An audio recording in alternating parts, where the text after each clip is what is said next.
नमस्कार Devanjali cooking channel को आपण मानक बहुत बहुत स्वागत। सांग माने आज मु आपनक सहित मेथी लंका रेसिपी शेयर करी जहाँ कि आपण वर्ष वर्ष धरिकी सुखेकी रखिकी खाई पारे। साइड डिश भाव में बहुत ही बढ़िया लगी थाए।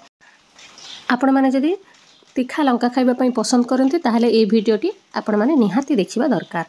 देखंतु सांग माने आमे प्रथमे कंचा लंका को मु 1 केजी कंचा लंका नहीं तार ये जो डेम्फटा अच्छी ताकू ए भलिया छिंडे दबा। सबु तक को छिंडे दबा आराम रे छिंडी जाई थाए। टिके फ्रेश लंका ही आनिबे। देखंतु एबे आमे डेम्फटा सबु छिंडे सारी एबे आमे लंका रे चीरा लगै नबा। जेमति कि आमे मसलार स्टफिंग भरिले भितरे भरी हेई पारिबो सेमति ए भलिया मछिरु अल्प फाळ काटिबा। बा देखंतु आपण मानकु देखै दउची बढ़िया भाबरे भितरे स्पेस रहिछि सेमति ही आपण काटिबे। जेमति कि तळपटे अल्प टिके ही लाखिकी रहिथिबो जहा द्वारा कि बेसी स्टफिंग भरी होबा आ लंकाटा बहुत ही बढ़िया लागिबो। एबे आमे सबुतक देखंतु चीरा लगैकी रखी पकेबा। तापरे या पई गोटे बढ़िया स्टफिंग बनेबा। चलंतु एबे आमे प्यान रे नै जिबा।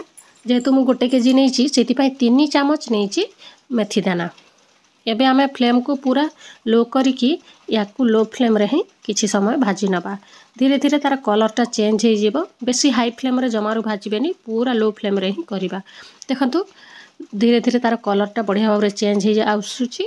टिके टिके भाजी ही आसिलानी। याकू आमे प्लेट को काढी नबा। ठंडा करिकी याकू आमे ग्राइंड करि नबा। पूरा ठंडा हेई सारले ही ग्राइंड करिबा जा द्वारा कि फ्लेवर आउ खराब होबनी। एबे एठी देखंतु किछि कोला रसुण नैची आ अदा नैची। आपण जदि बिना प्याज रसुण रे खाइबा पई चाहुथिबे ताले टिके अदा ही देबे। रसुण को स्किप मध्य करि पारबे। देखि पारुथिबे बढ़िया भाव रे हमर मेथी गुंड हेई गलानी। एबे आमे एथिरे चलंतु मसला ऐड करिबा। एबे एथिरे देई देबा अदा और रसुण को ग्राइंड करिकी। देखंतु मु पूरा सुखा सुखा ही ग्राइंड करिछि। जमारो पानी देकी ग्राइंड करिवेनी। ताको पल्स मोड ही लगे लगे की आपण ए भलिया अदा और रसुण को बाटी नेबे। एबे अदा रसुण मध्य देई सारिछे। एबे आमे एथिरे देई देबा हिंग। हिंग दबा द्वारा बहुत ही बढ़िया फ्लेवर देई थाए। आ बेसी दिन पर्यंत जेहेतु रही थाए सेति पई हिंगटा निहाती दबा दरकार। तापर एथिरे आधा चामच खंडे हळदी गुंड देई देबा। एबे आमे एथिरे देई देबा स्वाद अनुसार लूण। मु 1 केजी को 4 बड़ चामच लूण देइछि। जेहेतु लंका टिके तीखा हेई थाए सेति पई लूणटा टिके अधिका ही पड़िबो। आउ आमे बेसी दिन पर्यंत सुखैकी रखिबा सेति पई टिके लूणटा अधिका हेले ही भल लागिबो। तापर एथिरे 2टी लेंबू को ता रस को बाहर करके आमे एथिरे देई देबा। टिके खटापण आसीबो। जदि आपण माने चाहुथिबे ताहाले टिके नहले आमचूर पाउडर मध्य एथिरे देई पारिबे टिके खटा लागिबा पई। एई सब को भल भाव रे मिक्स करि नबा। गुंड सहित मेथी गुंड सहित भल भाव रे एई मसला गुडी को मिक्स होबा दरकार। चारिआडे लूण मध्य मिसिबा दरकार। एबे हमर पूराटा बढ़िया भाव रे रेडी ही गला। चलंतु एबे लंका रे भरिबा। लंका को ए भलिया टिके खोली नबा। आउ जेतिकी धरौची सेतिकी मसला भितरे भल भाव रे चापी चापी की भरि नबा। देखंतु ए भलिया मु जेमति भरुची। सांग माने ए कामटा सरिले आपण हाथ को भल भाव रे 2-4 थर धोई नेबे साबुन साहाय्य रे। नहले हाथटा जळी थाए टिके जेहेतु कंचा लंका टिके राग हेई थाए सेति पई। देखंतु ए भलिया आपण सबु तक को भरि नेबे। पूरा आउ जमारो जागा रखिबेनी। भल भाव रे पूरा देकी पूरा टाइट करिकी भरिबे। देखंतु ता द्वारा लंका जेतेबेले आपण छाणीकी खाइबे बहुत ही टेस्टी लागि थाए। निहाती आपण ए रेसिपी थरे ट्राई करंतु देखिबे बहुत ही बढ़िया लागिबो। आ साइड डिश भाव रे याको आपण पखाळ सहित खाइ पारिबे। रुटी सहित भी खाइ पारिबे। गरम भात सहित भी खाइ पारिबे। सबुथिरे ए लंकाटा फिट। जेतु मो हस्बैंड को टिके लंका बेसी पसंद तो मु ए भलिया रखिकी वर्ष वर्ष पर्यंत तांको छाणीकी दिए। एबे आमे हमर सबुतक लंका रे पूरा भरी सारिछि। याको आमे एबे सुखेइबा।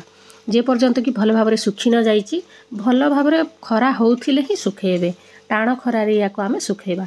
देखंतु 4 दिन परे आपन को देखौछि। 4 दिन परे ए भलिया हेइछि। आहुरी हमको आउ 4-5 दिन सुखेइबा पई पड़िबो। याकू सुखिबा पई 8 दिन खंडे समय लागि थाए। जदि आपनको पाखरे सुखेइबार स्पेस अछि टाण खरा मिलुछि ताहेले 4-5 दिन रे मध्ये सुखी जिवो। किंतु याकू आमे भल भाव रे सुखिबा पई जेहेतु आमे बहुत दिन पर्यंत रखिबा याकू 8 दिन खंडे सुखेइबा टाण खरा रे।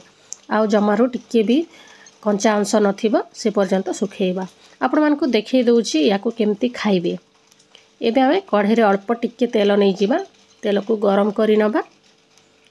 तेल भल भाव रे गरम हो सारे एबे एथिरु 2टा खंडे लंका देदेबा टिके जस्ट ओलट पालट करदेले टिके नाली पड़ी आसिले आमर मेथी लंकाटा रेडी हो गला। या आपण निज मन पसंद अनुसार रुटी भी खाई पारे पखाल सहित भी खाई पारे। सांग माने आशा करुँची ये रेसिपीटा आपको पसंद आसीथिबो निहाती थरे ट्राए करिकी रखंतु। आ भिडियोटी जदि भल लगुच भिडियोटी को लाइक करदेवे निज फ्रेंड रिलेटिव मान सहित मध्य शेयर करदेवे जेहेतु खरा दिन आसिलानी आपण या बनैकी खातु। देखा हम नेक्स्ट वीडियो रे गोटे नुआ रेसिपी सहित या आपण बनैकी निहाती खातु। Thank you for watching.